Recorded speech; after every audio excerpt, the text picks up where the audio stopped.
Erin Ogunkay joins me on the set now to take a look at what papers have been saying today. Hi, Erin. Hi, now, you're starting with some coverage from the U.S. Of people who are already criticizing Joe Biden's cabinet choices, which many have said were some of the most diverse in history. Yeah, that's right, Jeannie. Politico, is focusing on several Asian American, African American, Latino members of Congress who are saying they're a little bit dissatisfied, actually, with Biden's choices as they relate to diversity.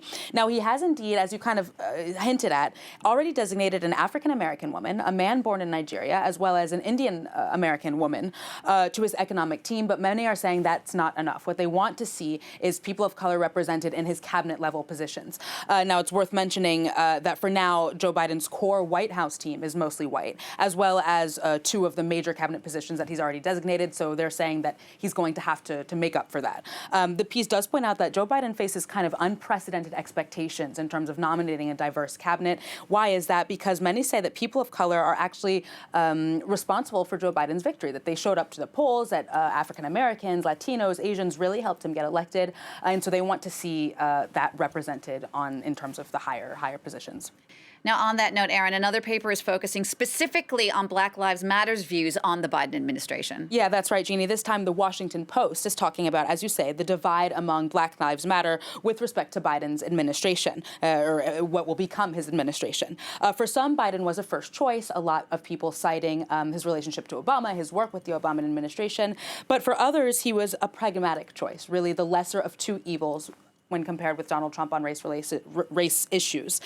So many are concerned about his past support for the 1994 crime bill, which disproportionately affected African Americans in terms of mandatory prison sentences and other tough on crime policies. So they're saying they're really hoping that Biden will prove that he's willing to move away from that. All right, let's come back now to France, Erin, where the French paper Libération is focusing on what it's like for people during the pandemic, but on young people specifically. Yeah, that's right. It's the cover of today's edition of Libération. They gathered testimonies from some 30 young people across France who share their anxieties about being stripped of their social lives, their romantic lives, unemployment, and the economic difficulties that come along with the coronavirus pandemic. Now, I think there are two major takeaways from this piece, Jeannie. The first is that all of the youth say that they will not grow up in the same way that their parents did. They say that while their parents looked back on their 20s with nostalgia, they, at least the generation of people born in the year 2000, will be defined by bleaker realities. So not only things like terrorism, terror attacks, and the climate crisis, but also, of course, by these lockdowns, the coronavirus pandemic, and all of the nefarious effects of that. But I think the second takeaway is that these young people are saying that these crises have forced their generation to be optimistic about the future, and more importantly, to come up with imaginative solutions to the very problems that they faced. I think the number one solution that they talk about is social media. They say that's helped them spark interest in politics and social justice, things that they wouldn't have necessarily been interested in without these tools. Now, another story you're looking at focuses more specifically on the younger generation, but how it's more comfortable with gender identity than previous generations. Yeah, exactly. I think this is something to be optimistic about. In the same series, again on youth, Libération did one piece specifically on transgender kids here in France. Now, the title of the piece reads, I want to be able to look at myself in the mirror and think, that's me. The subtext being, I'm okay, I'm comfortable with who I am. And this piece profiles two adolescents, both born as girls, who say thanks to these online kind of social justice movements and having easier access to people who are like them, they said they feel now much more comfortable in their identity as boys. So they, of course, dealt with years of rejection before gradually accepting these transitions, but they say social media really helped with that. And this piece actually came as an actress, the actress formerly known as Ellen Page, known for her star role in the American movie Juno about teenage pregnancy, came out as transgender. So he, now Elliot Page, made the announcement again on a lengthy social media post in which he thanks the trans community for its support. He says that it helps him finally, quote, love who he is enough to pursue his authentic self.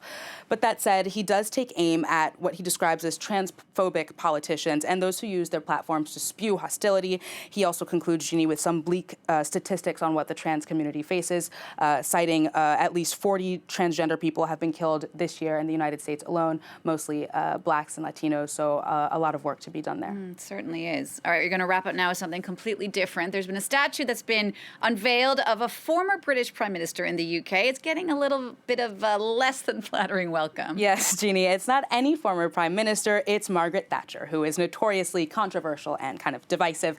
Now, a council in her hometown of Grantham is set to approve spending £100,000 to unveil a 20-foot tall monument. We can just see the top of it there, which will actually sit upon a 10-foot block to prevent vandalism.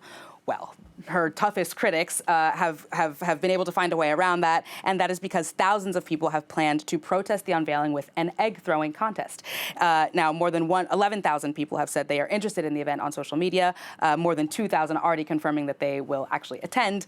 People are upset that so much money is being spent on what many see as a frivolous statue in the midst of, again, a global pandemic with massive economic difficulties expected in the coming months.